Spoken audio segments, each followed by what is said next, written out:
Tube light کے starter جیسی، اس کو کہتے ہیں کنڈنسر۔ جو تار اس پر لگا ہوا نظر آئے گا اسے توڑ کے الگ کر دینا، پتلا سا تار ہوگا۔ اگر کسی نے دیکھ لیا تو میں گلی کے موڑ سے تمہیں بھی دیکھوں گا اور اس پر بھی نظر رکھوں گا۔ ویسے وہ اتنی جلدی شاید نہ آئے، جب یہ کام کر لو تو پھر ٹیکسی لے کر جاؤ۔ میں نے غالب کے نام اور فون نمبر والی چیٹ اسے تھما دی۔ اخبار کے دفتر، اس اخبار کا دفتر تو میں نے دیکھا ہے، وہاں غالب صاحب ہوں گے یا مس نازلی۔ ان کو خاموشی سے بتا دینا کہ میں یہاں ان کا انتظار کر رہا ہوں۔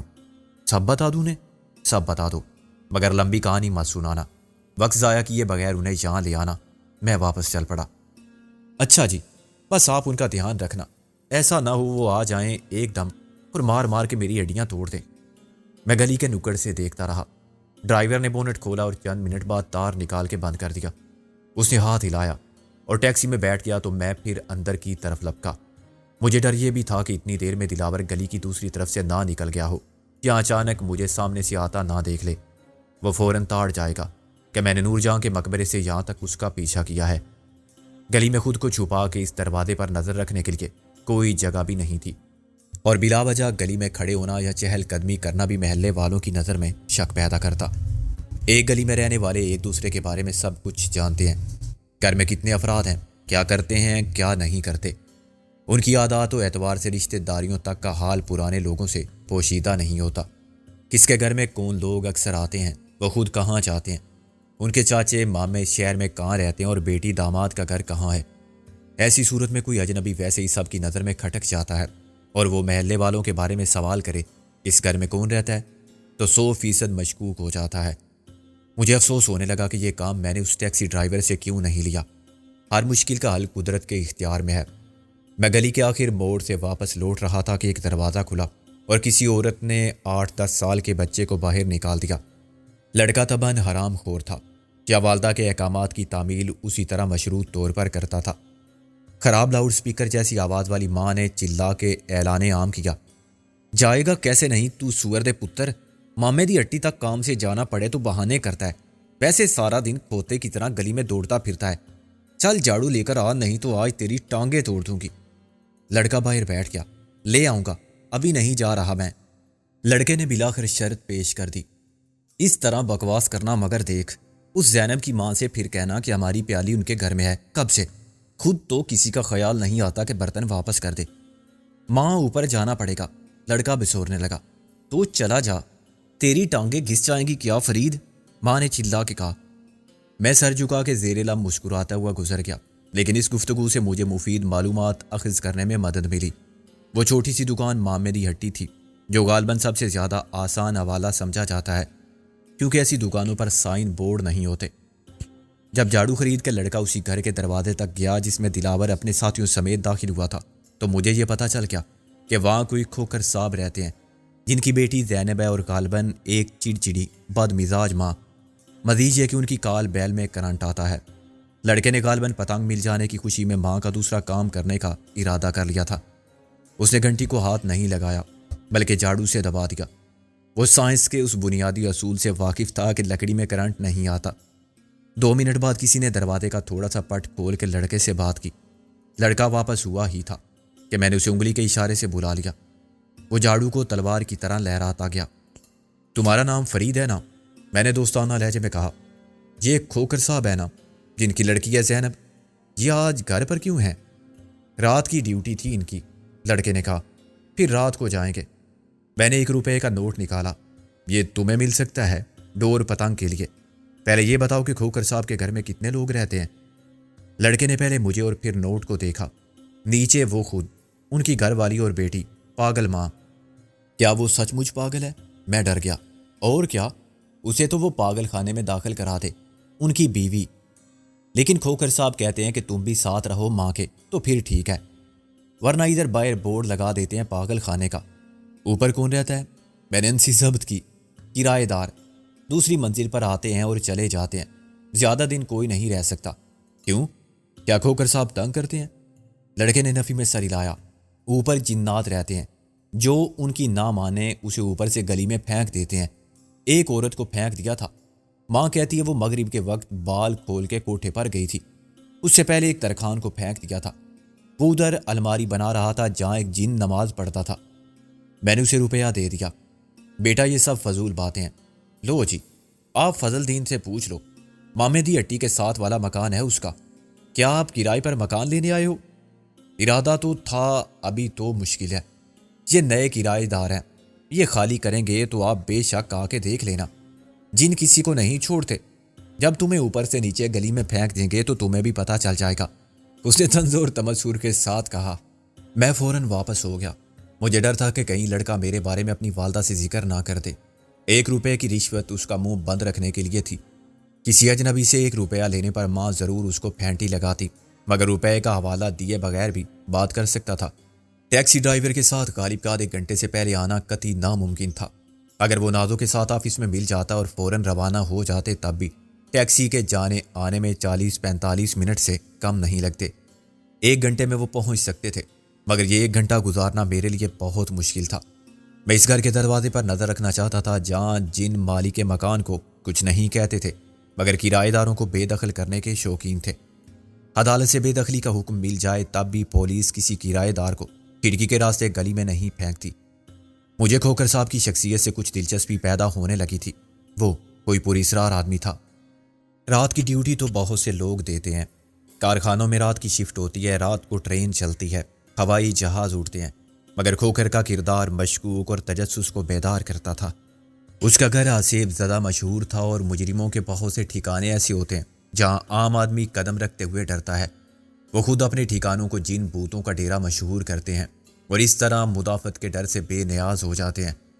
چودھری دلاور کے اس گھر میں قدم رنجہ فرمانا بھی کھوکر کے خلاف میرے شکوک کو تقویت پہنچاتا تھا۔ گلی میں بے وجہ ٹھہرنا میرے لیے مسائل پیدا کر دیتا۔ مجبوراً میں سڑک پر آ گیا جہاں دلاور کی جیپ کھڑی ہوئی تھی۔ کسی وجہ کے بغیر دلاور کا جیپ کو یہاں چھوڑنا مشکل ضرور تھا مگر ناممکن نہ تھا۔ یہ جیپ میں نے اس کے پاس پہلے کبھی نہیں دیکھی تھی، یہ ہو سکتا تھا کہ وہ حفاظت کے خیال سے جیپ کو دوبارہ استعمال نہ کرے، گلی کی دوسری طرف سے پیدل نکل جائے یا آگے کہیں جا کے اپنی گاڑی میں بیٹھ جائے۔ روپوشی میں آدمی چہرہ اور مقام ہی نہیں، گاڑیاں بھی بدلتا رہتا ہے۔ میں جیپ سے اتنے فاصلے پر تھا کہ دلاور اچانک آ جاتا تو مجھے دیکھ نہیں سکتا تھا، لیکن میں دل ہی دل میں ڈر رہا تھا کہ ایسی صورت میں میرے لیے تعاقب جاری رکھنا میری اختیار کی بات نہ رہے گی۔ فوراً کوئی ٹیکسی مل گئی اور ڈرائیور نے بھی تعاون کیا تو شاید میں اپنے مقصد میں کامیاب رہوں گا، ورنہ جیپ چلی جائے گی، اور جب غالب آئے گا تو میں ٹھنڈی سانس بھر کے ایک شعر پڑھنے کے سوا کچھ نہ کر سکوں گا۔ 40 منٹ بعد بھی جیپ وہیں موجود تھی۔ جب ٹیکسی غالب اور نادو کے ساتھ واپس آئی، سڑک کے دوسرے کنارے سے میں نے انہیں اشارہ کیا اور خود سڑک عبور کر گیا۔ نادو نے پیچھے والا دروازہ پہلے ہی کھول دیا تھا۔ ٹیکسی ڈرائیور نے مسکرا کے کہا، دیکھا میرا کمال، کتنی جلدی آ گیا۔ غالب نے کہا، کیا چکر ہے؟ نادو نے بھی کہا، تم کیا کر رہے ہو یہاں؟ میں نے کہا، میں نے ایک ایسا گھر دریافت کیا ہے جس میں بھوت رہتے ہیں۔ غالب مسکرایا، میرے سسرال کی بات کر رہے ہو؟ نازو نے مجھے گھورا، یہ بےہودہ مذاق کرنے کے لیے ہمیں بلوایا تھا یہاں؟ میں نے ٹیکسی والے کی طرف دیکھا، تم نے کچھ نہیں بتایا انہیں؟ اس نے تو بتایا تھا، اب تم بتاؤ، تم خالی ہاتھ تو نہیں ہونا؟ میں نے غالب اور نادو کی طرف دیکھا، وہ میرا مطلب سمجھ گئے، نہیں گزارا ہو جائے گا۔ غالب نے یوں کہا کہ ٹیکسی ڈرائیور سمجھے کہ پیسے کا ذکر ہے۔ ٹیکسی ڈرائیور کا اب کوئی کام نہیں رہا تھا۔ میں نے اسے 100 کا ایک اور نوٹ دیا اور تھینک یو، میں نے اس کے کندھے پر شاباش دی، تم نے آج قانون کی مدد کی، سب شہری تمہاری طرح تعاون کریں تو اس شہر سے لا قانونیت ختم ہو جائے۔ اس نے بے حد خوش ہو کے کہا، نہیں جی، یہ تو میرا فرض تھا، اصل خوشی اسے 2 گھنٹے میں 300 کمانے کی ہوگی، یہ اس کی 2 دن کی کمائی سے زیادہ رقم تھی۔ اسے خدا کا شکر ادا کیا ہوگا کہ پولیس نے اسے بیگار میں نہیں پکڑا، ورنہ لینے کے دینے پڑ جاتے، الٹا ہم اس سے کچھ وصول کرتے تو اپنی تقدیر کے سوا وہ کس سے شکایت کرتا۔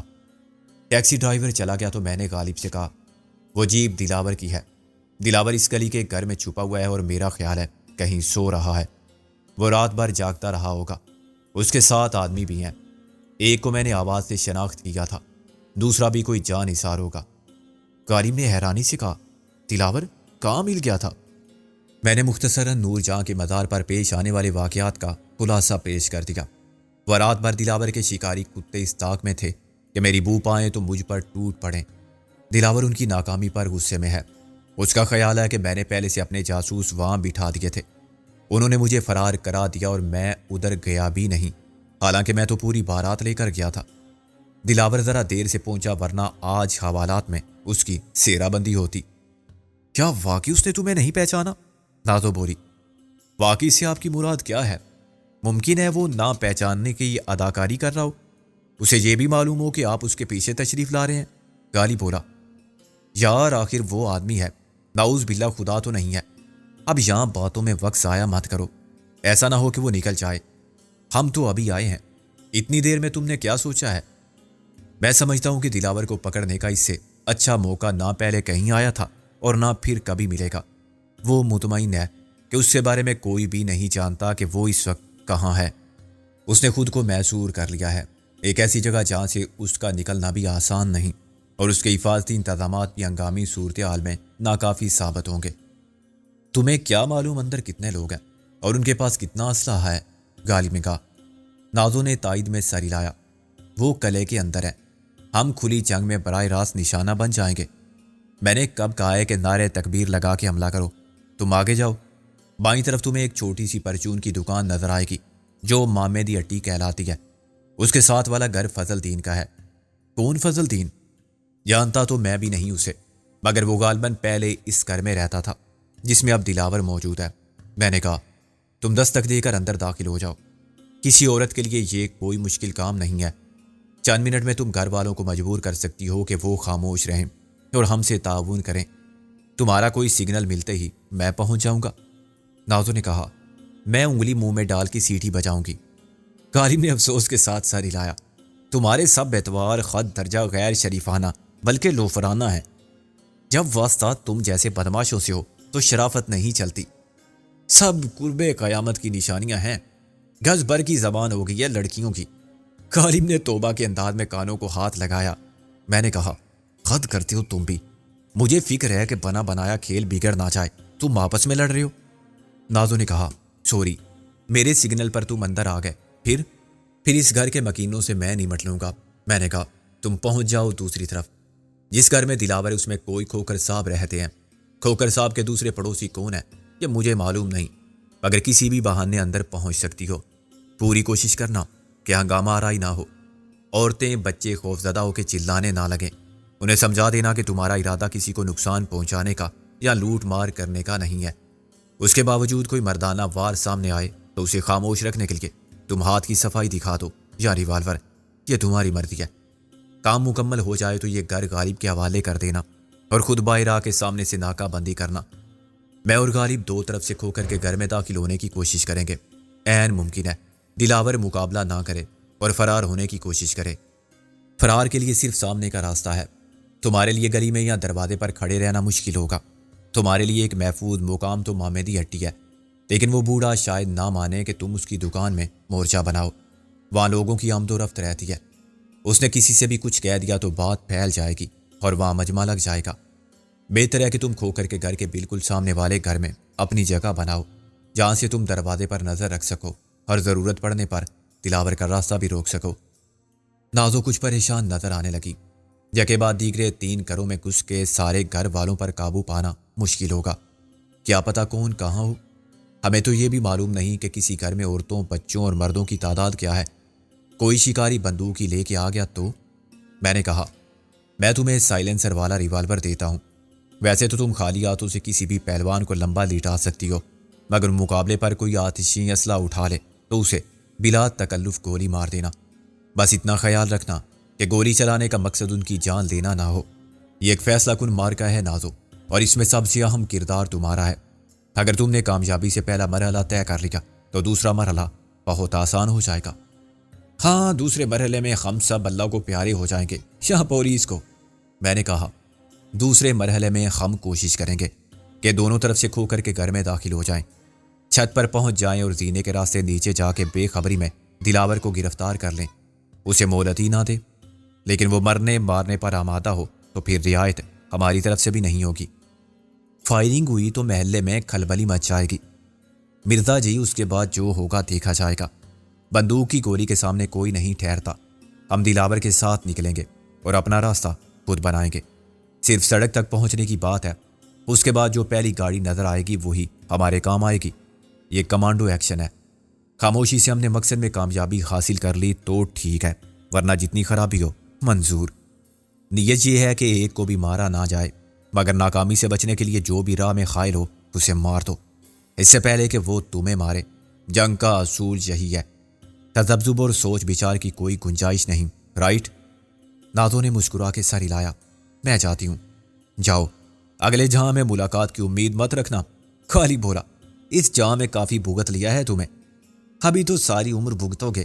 نازو نے ہنس کے کہا، اتنی آسانی سے پیچھا چھوڑنے والی نہیں ہوں، آخر ہو نا بھوت کی بچی۔ نازو سڑک عبور کر گئی تو میں نے کہا، مرزا جی، ہم پلاننگ کوئی نہیں کر سکتے، نہ مجھے معلوم ہے نہ تمہیں کہ پڑوسی کے گھروں میں نقشہ کیا ہے، اور وہاں سے ہم درمیان والے گھر کی چھت تک کیسے جائیں گے۔ اللہ مالک ہے، غالی بولا۔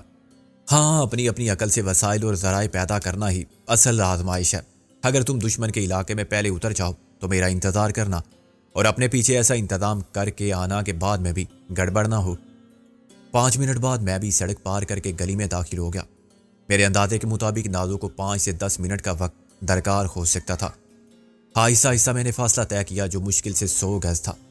میرے کان نازو کی سیٹی کی آواز پر تھے۔ مامدی ہٹی کے سامنے میں شش و پنج میں پڑ گیا کہ آگے جاؤں یا چند منٹ انتظار کروں۔ اس چھوٹی سی نیم تاریخ اجڑی ہوئی دکان پر ایک گمسم بیٹھا بوڑھا مسلسل کھانستے ہوئے حقے کے کش لے رہا تھا۔ اس نے مجھے تیسری بار زیادہ غور سے دیکھا۔ ہاں جی، کس کو دیکھ رہے ہو؟ اس نے کھانستے ہوئے سوال کر دیا۔ میں اس کے قریب چلا گیا۔ بابا جی، کئی سال پہلے میں آیا تھا یہاں، اب مکان بھول گیا ہوں۔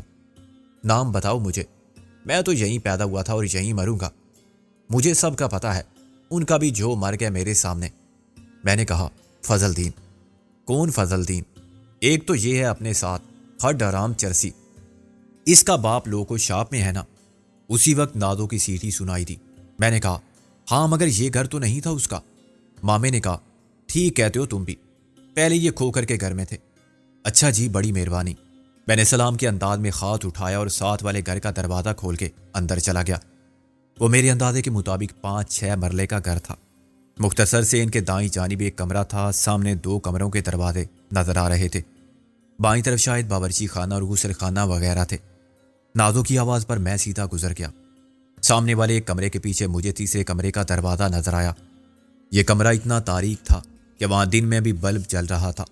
اندھیرے کے علاوہ اس میں سیلن تھی اور گھٹن محسوس ہوتی تھی۔ فرش پر ایک نوجوان اوندا پڑا ہوا تھا۔ ایک حد سے زیادہ صحت مند عورت چارپائی پر چت لیٹی چھت کو گھور رہی تھی۔ اس کا ایک ہاتھ نیچے لٹکا ہوا تھا اور وہ بے ہوش ہونے کی کوشش کر رہی تھی۔ تیسری عورت عمر رسیدہ تھی جو دیوار سے ٹیک لگائے خاموش کھڑی آنسو بہا رہی تھی۔ اس کے دائیں بائیں 2 بچے تھے۔ لڑکا شاید 10-12 سال کا تھا، لڑکی عمر میں اس سے کچھ کم لگتی تھی۔ نازو نے میری سوالیہ نظروں کے جواب میں کہا، میں نے کچھ نہیں کیا، یہ لڑکا فضل دین ہے، اس نے شور مچانے کی کوشش کی تھی، یہ بیوی ہے اس کی۔ دبلے پتلے اور بیمار نظر آنے والے فضل دین کی بیوی کا وزن کسی طرح بھی 200 پاؤنڈ سے کم نہ تھا۔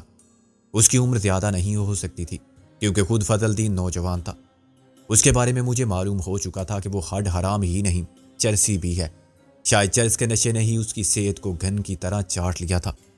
آپ فضل دین کی ماں ہیں؟ میں نے احترام آمیز لہجے میں کہا۔ یہ دونوں آپ ہی کے بچے ہیں؟ اس عورت نے اقرار میں سر ہلایا۔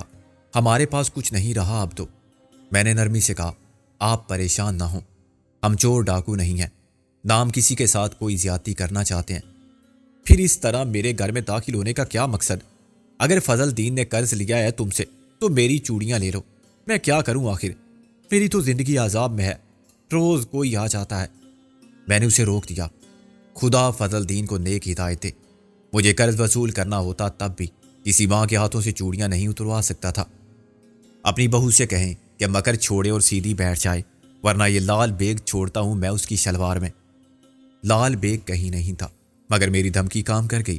وہ ایک چیخ مار کے اٹھ بیٹھی، ہائے میں مر جاؤں گی، وہ فرے کوئی مجھے پانی پلا دو۔ میں نے گھرا کر کہا، لگتا ہے لال بیگ تمہارے خلق میں ڈالنا پڑے گا، خبردار۔ جو اب آواز نکالی وہ چپ ہو گئی۔ اس کا گوشت کے پہاڑ جیسا جسم یوں لرز رہا تھا جیسے زلزلے سے چارپائی ہل رہی ہو۔ میں نے کہا، ہم خفیہ پولیس کے لوگ ہیں، تمہارے ساتھ والے گھر کی نگرانی کر رہے تھے، اس میں کچھ جرائم پیشہ لوگ رہتے ہیں، تمہیں کچھ معلوم ہے؟ عمر رسیدہ عورت نے سر ہلایا۔ لوگ کہتے ہیں جی۔ کیا کہتے ہیں؟ میں نے کہا، یہی کہ اس گھر میں جنات ہیں، آوازیں آتی ہیں عجیب و غریب۔ یہ سب کھوکھر کا ڈرامہ ہے، اصل کام کچھ اور ہوتا ہے یہاں۔ یہ جعلی نوٹ بناتے ہیں یہاں، موٹی عورت نے کہا۔ ساس نے اسے گورا، ایسے ہی نہیں بولا کرتے، تو نے دیکھا ہے؟ لو دیکھا نہیں تو کیا، فضل دین کہہ نہیں رہا تھا؟ بہو بولی۔ میرے بیٹے کا نام مت لو خواہ مخواہ۔ میں نے ساس بہو کی لڑائی ختم کرا دی، ہم خود پتہ کر لیں گے۔ ہم نے ہر طرف سے انہیں گھیر لیا ہے، سب گرفتار ہو جائیں گے تھوڑی دیر میں، لیکن آپ لوگ صرف اتنا کرو کہ خاموش رہو۔ گھر سے باہر کوئی نہیں جائے گا، گھر کے اندر آرام سے جو چاہو کرو۔ ہم اوپر جا کے ساتھ والے گھر کی چھت پر اترنا چاہتے ہیں۔ یہ تو بڑا مشکل ہے، موٹی پھر بولی۔ ہمارا مکان 2 منزلہ ہے، کھوکھر کا 3 منزلہ، ویسے چھت پر سیڑھی رکھی ہے، ہم سیڑھی کے بغیر بھی چڑھ جائیں گے۔ تم چلو، مجھے راستہ دکھاؤ۔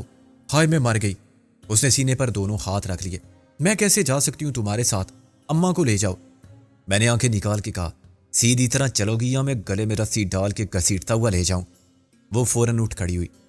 اوپر جانے والا زینہ قدرے تنگ تھا، اس کے پیچھے چلتے ہوئے میں ڈرتا رہا کہ کہیں اس کا پیر پھسل گیا تو واپس نیچے جاتے ہوئے وہ مجھ پر سے گزرے گی اور مجھے روڈ رولر کی طرح چپٹا کر دے گی۔ وہ ہانپ رہی تھی اور خوف سے بھی اس کے گھٹنے کانپ رہے تھے۔ دوسری منزل برآمدے اور ایک ہال جیسے طویل کمرے پر مشتمل تھی۔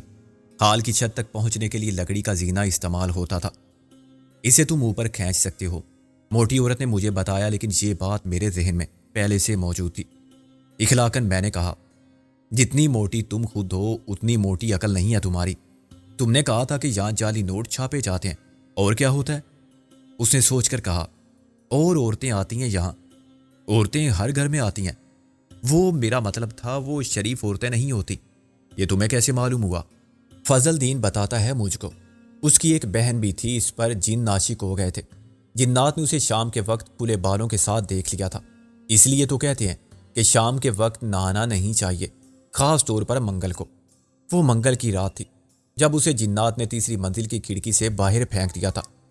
اس نے تو توبہ توبہ کرتے ہوئے دونوں پھولے ہوئے گالوں کو ہاتھ لگایا، بڑی بری حالت تھی اس کی، تن پر ایک لیر بھی نہیں تھی، تڑپ تڑپ کے مر گئی سب کے سامنے۔ اس کے عقائد اور نظریات سے اختلاف کیا جا سکتا تھا جو مبنی بر جہالت تھے، مگر اس واقعے کی ایک اور شہادت مل گئی تھی جس کا حوالہ سب سے پہلے 8-10 سال کے ایک بچے نے دیا تھا۔ یہ کتنی پرانی بات ہے، میں نے کہا، میری شادی سے پہلے کی۔ میری ساس کو مت بتانا کہ میں نے تم کو کچھ بتایا ہے، وہ بولی۔ سنا ہے اس نے بیٹی کی شادی کھوکھر سے کی تھی اور بدلے میں یہ مکان اپنے نام لکھوا لیا تھا۔ اس کا شوہر یہ محلہ ہی چھوڑ کے چلا گیا تھا اور لوٹ کے نہیں آیا، مگر یہ بے حیا رہتی ہے اس گھر میں۔ اچھا اب میں جاؤں؟ ہاں مگر دیکھو، خیال رکھنا کہ شور شرابہ نہ ہو۔ میں نے لکڑی کا زینہ اوپر کھینچ لیا۔ زینے کے تختے 6 انچ چوڑے تھے، یہ تقریباً 30 درجے کے زاویے پر رکھا ہوا تھا۔ میں نے اسے نسبتاً سیدھا اور عمودی رکھا، اس طرح سب سے اوپر والے تختے پر قدم جما کے میں کھوکھر کے مکان کی منڈیر تک پہنچ گیا۔ منڈیر پر 4 فٹ اونچی دیوار تھی۔ اندیشہ یہ تھا کہ میں نے اس کا سہارا لیا تو اینٹ اکھڑ کے ہاتھ میں آ جائے گی اور میں اینٹ سمیت واپس نیچے پہنچ جاؤں گا۔ میں نے احتیاط سے 2 انچ باہر نکلے ہوئے کنگورے پر پنجے جمائے اور ہاتھوں کے بل خود کو اٹھا کے دوسری طرف اتار دیا۔ مجھے بالکل اندازہ نہیں تھا کہ آس پاس کی کسی چھت سے کوئی مجھے دیکھ رہا ہوگا تو کیا سمجھے گا۔ چھت پر ریڈیو اور ٹی وی کے ایریل لگے ہوئے تھے۔ ایک جہازی سائز کا اینٹینا امرتسری ٹی وی کی نشریات وصول کرنے کے لیے تھا اور اس میں اٹکی ہوئی پتنگ ہوا سے پھڑپھڑا رہی تھی۔ چھت کے درمیان میں 4 تخت بچھے ہوئے تھے جو گرمیوں کے موسم میں سونے والوں کے کام آتے ہوں گے۔ ایک کونے میں خالی ڈبے، پرانے ٹائر، ٹوٹا پھوٹا فرنیچر ڈھیر کی صورت میں پڑا ہوا تھا۔ 10 منٹ تک میں تخت پر لیٹا رہا اور زینے کے اس راستے کو دیکھتا رہا جو اوپر کھلتا تھا۔ غالب کے آنے تک مجھے بہرحال انتظار کرنا تھا۔ اس کا انحصار نادو کی پیش قدمی پر تھا۔ پہلے گھر میں اسے عملاً کوئی مزاحمت کا سامنا نہیں کرنا پڑا تھا، وہاں کوئی لڑنے بڑنے والا مرد ہی نہ تھا۔ واحد جوان آدمی چرس کا نشہ کرتا تھا اور ناک آؤٹ ہو گیا تھا۔ اب نازو کو تیسرے گھر میں سے غالب کے لیے راستہ بنانا تھا۔ نازو پر مجھے پورا اعتماد تھا۔ عورتوں کا اصل مسئلہ تھا جو دہشت زدہ ہو کے چیخنے چلانے لگتی ہیں۔ مرد اگر 4 بھی ہوتے تو نازو کے قریب آتے اور لیٹ جاتے۔ مردانگی شاہ زوری کے زوم میں انہیں خیال بھی نہ آتا کہ یہ نرم و نازک لڑکی جو حسن و طاقت کا مجموعہ ہے، در حقیقت ایک شعلہ جوالہ ہے جو آنن فانن سب کو تہس نہس کر دے گی۔ کوئی لمبا چوڑا پہلوان ٹائپ مرد یا خود کو ٹارزن سمجھنے والا ہمیشہ خوش فہمی میں مارا جاتا تھا۔